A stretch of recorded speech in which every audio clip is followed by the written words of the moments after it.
Ana Maria Negrilă, and I come from Romania. I'm a science fiction writer, but during my career, I have also been interested in other genres like fantasy and historical fiction.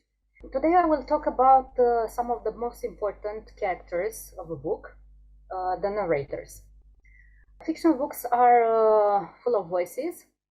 These voices belong to the narrators, who are given the role to tell not only their own stories, but also the ones of the other characters. So I will discuss some of these narrators, their relationship with the other characters, and their importance to the story.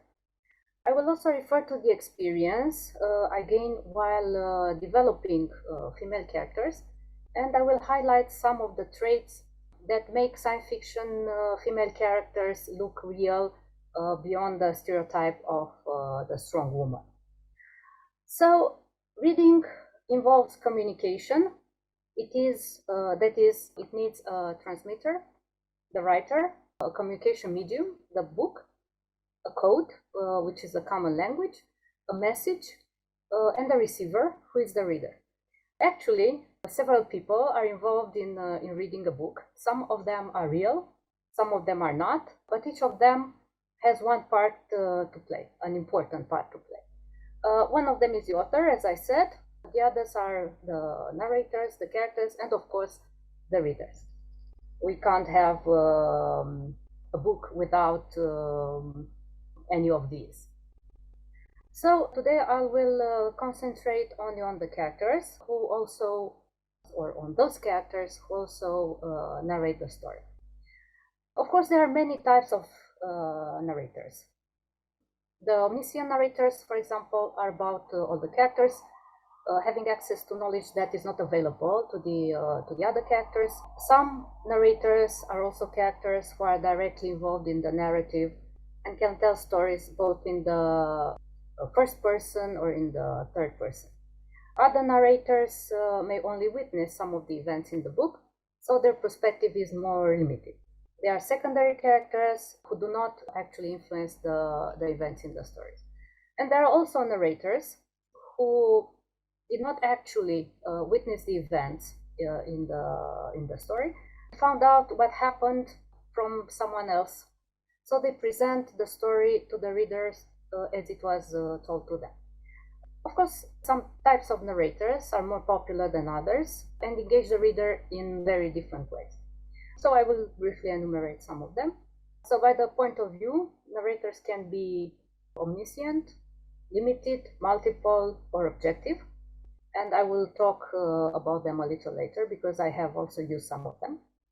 By the information provided, narration can be reliable narrators who provide all the information they possess about the events in the story or about the other characters, or unreliable narrators, those who do not provide all the information because they do not know it or because they do not want to do so for a number of reasons. According to how the story is told, narrators can be internal narrators. Internal narrators will tell only one story from their point of view, or external narrators, who are of three types in terms of how the story is told and about their vision. So we may have vision from behind. The narrators position themselves at a certain distance, and they can present more characters from any perspective in time and space. Vision from within. These narrators tell a single story rather than more, and they do not shift between storylines. Vision within, and narrators who present solely the intimate point of view of one character or more characters, and report just the feelings and thoughts of that character or characters. The narrative perspective is considered the essence of narrative art. It is defined as the point of view, the relationship between the narrative voice and the events that take place in the story. Points of view are important also because they make readers participate in the story, make them get trapped in the story, which is actually what every writer wishes to accomplish eventually. In the first person point of view, one of the characters is narrating the stories. These narrators are main characters, but also secondary characters, people who witnessed the events and participated in them or not. I have used this point of view a lot when I began writing, because I consider that this point of view allowed me to give more information about the narrator, and that it gave readers a sense of, let's say, intimacy. In addition, their limited perspective on the other characters or events helped me hide some of the information that I wanted to reveal later. Then it would have been possible if I had used the third person perspective. In The Ice Emperor, my first novel, I created a narrator called Sich, a young woman who lived in a post-apocalyptic world, a city entrapped in a kind of ice age. She tells two stories, the one of her childhood and the present one, in which she has to find the person behind a strange phenomenon that destroys her city. Both stories will converge to a point at the end of the novel. Well, of course, the mystery will be solved. She has a lot of secrets that she chooses to reveal or not. Her relationship with her brother, with the antagonist, the one she thought she had been in love with since childhood, her life in a totalitarian regime, her memories of her parents who had been executed.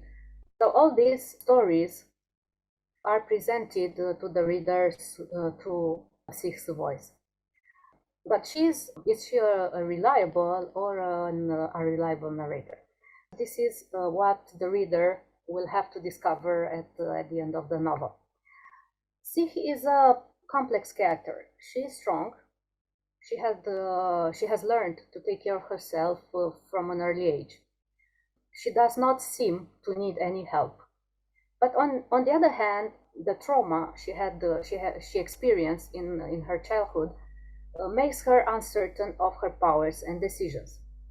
Of course, I have learned a lot while developing her character, including the fact that strong characters also have weaknesses that may destroy them if they do not learn how to control them.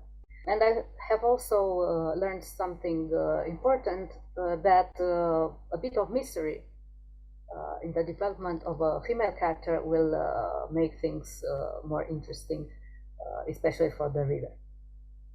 Another perspective that I have also used intensively in my novels is the third person point of view. This perspective, as I said before, can be omniscient, limited, multiple, or objective. The omniscient narrators know everything about the events and the characters. They have a view both from above and from within the characters. The limited third person point of view resembles, in a way, the first person narrative, because the writer presents the feelings, thoughts of only one character. However, in the third person multiple point of view, the narrators know the thoughts, motivations, and actions of more than one character in the story. And finally, the objective narrators are those who tell the story from the perspective of a total outsider. In this case, the reader does not know what the characters are thinking and can judge the characters only by their actions. I have used the third person limited, but especially the multiple points of view when I wanted to have a story told from different perspectives. As a science fiction and fantasy writer, I prefer these multiple points of view because they allow me to have the story told not only by human characters, but only by non-human ones, such as, I don't know, aliens, robots, artificial intelligence, and so on. In the Kingdom of Lost Souls, my second novel, I did exactly this. So I used the multiple points of view to get into the mind of both human and non-human characters. The story in the Kingdom of Lost Souls begins 500 years after people settled on a distant planet called Galene.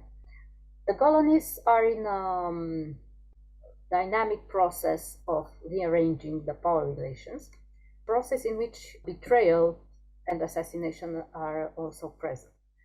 The technology used by some of the characters to store information and communicate enabled them to manipulate other people and to help them, let's say, hide themselves in hostile environments. The story is told by different narrators, secret agents, called in the novel the agents, who have developed a unique relation with the planet by using an ancient form of communication. But the story is also told by Apok, a golem-like creature created to fight a war, a clone, Idolia, also created to fight the dangerous agents, and an indigenous creature called the vegetal mind, and of course by many other characters. I will concentrate on Idolia now. Idolia is a scientist. She is what we can call a strong woman, both physically and mentally prepared to be a soldier, but this is not all. In science fiction, women tend to be more stereotypes than real persons. Magical powers, they can do things that traditionally only men could do. So they are built the same the same way as male characters are. However, in order to make female characters more credible to this strong woman stereotype, I think the writer has to add some more traits. For example, in case of Idolia, her mind and body are strong. She has been conditioned by her creators to act in a certain way.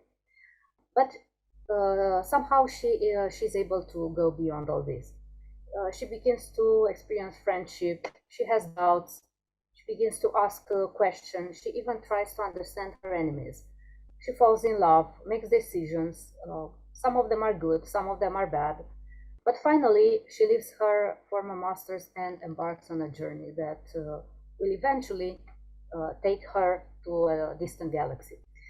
All the things that happen to her make her develop, and I think this is a very important part, a very important thing, not just for a character, but also for a narrator, so development.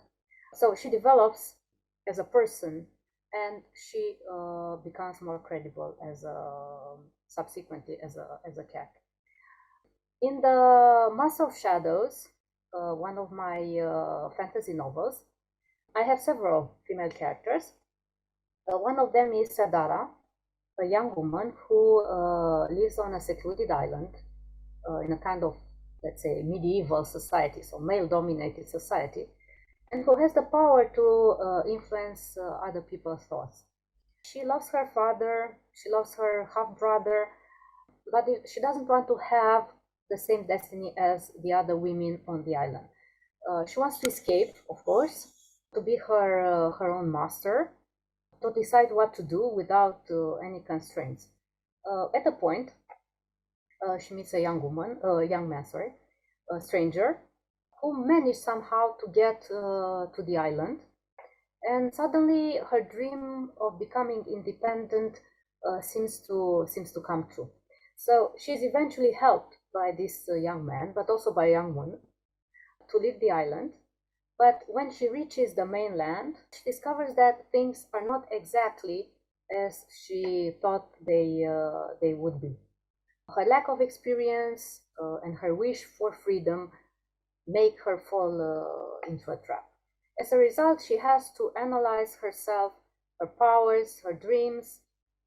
She has to reflect on her past experiences, and she has to make some difficult decisions that will affect her life and the lives of those who are dear to her.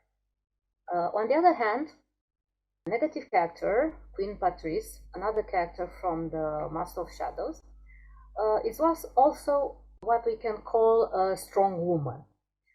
She's not highborn. She managed to get the attention of a powerful man who will eventually become king. So she obtained, let's say, her position to a lot of struggle with herself and with the others. Still, she's not a positive character. She's stubborn and cunning. She has dedicated her life to gaining as much power as possible. She's not afraid to use force, to kill people, to use torture in order to make her dreams come true. Actually, she is the one behind Sedara's escape from the island, because the young woman is her daughter. Patrice had to give up Sedara, her illegitimate child, because she could have ruined her prospects of becoming a queen. But when she needs the young woman for her power games, she does not hesitate to send for her. Bringing these two narrators together, Sedara and Patrice, a positive and the negative character, adds more suspense and drama to the story. Also because the reader can look into the minds and the soul, their minds and souls, to the multiple narrative perspectives. And finally, the third perspective is that may be used in a novel or in a story, is the second person point of view, which uses the second person pronoun you.